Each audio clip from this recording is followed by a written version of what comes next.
চেম্বারে আমরা একটা গুরুত্বপূর্ণ সমস্যা লক্ষ্য করি নতুন বাবা মায়ের ক্ষেত্রে, যে কোন সময়ে বাচ্চাকে সলিড ফুড ইন্ট্রোডিউস করতে হবে এবং কি কি ফুড ইন্ট্রোডিউস করা যায়। চলুন আজকের আমরা আলোচনা করে নিই কোন বয়সে বাচ্চাকে সলিড ফুড ইন্ট্রোডিউস করতে হবে এবং কি কি দেওয়া যাবে না।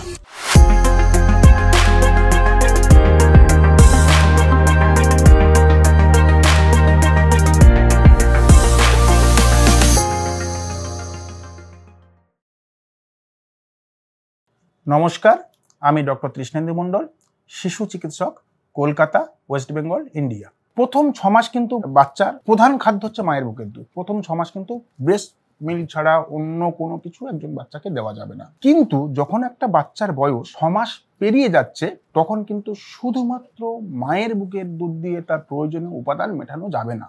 সেক্ষেত্রে মায়ের বুকের দুধ তো চলবেই, তার সাথে একটু সাপ্লিমেন্টারি ফিডিং চালু করতে হবে, মানে সলিড ফুড ইন্ট্রোডিউস করতে হবে।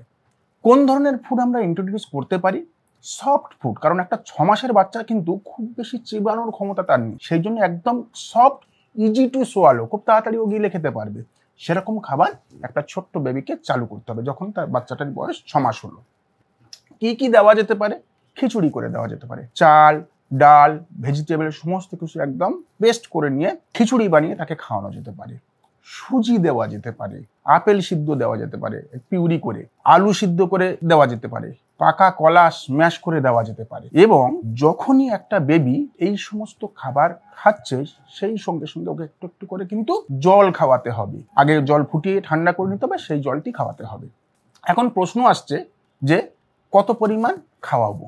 ইউজুয়ালি 6 মাস থেকে একটা ছোট বাচ্চাকে ইউজুয়ালি হাফ কাপ থেকে 1 কাপ সব ইজি টু সোয়ালো খাবার খাওয়ানো যেতে পারে, আমি যেগুলো বললাম। এবং জলের পরিমাণ হবে অ্যাপ্রক্সিমেটলি 120 ml থেকে 250 ml এর মতো 24 ঘন্টাতে। একটা ছোট বেবির 6 মাস থেকে 1 বছরের ভিতরে জলের পরিমাণ। এখানে কিন্তু একটা জিনিস মাথায় রাখতে হবে, আমরা যে খাবারগুলো দিচ্ছি সেখানে কিছু কিছু জিনিস দেওয়া যাবে না। 4টে জিনিস কিন্তু স্ট্রিক্টলি অ্যাভয়েড থাকবে 1 বছরের আগে। সেই 4টে জিনিস হচ্ছে সল্ট, সুগার, মধু এবং গরুর দুধ, কাউ মিল্ক। এই 4টে জিনিস কিন্তু বাচ্চার বয়স যতক্ষণ না 1 বছর হচ্ছে আমরা কিন্তু এটাকে একটু অ্যাভয়েড করব।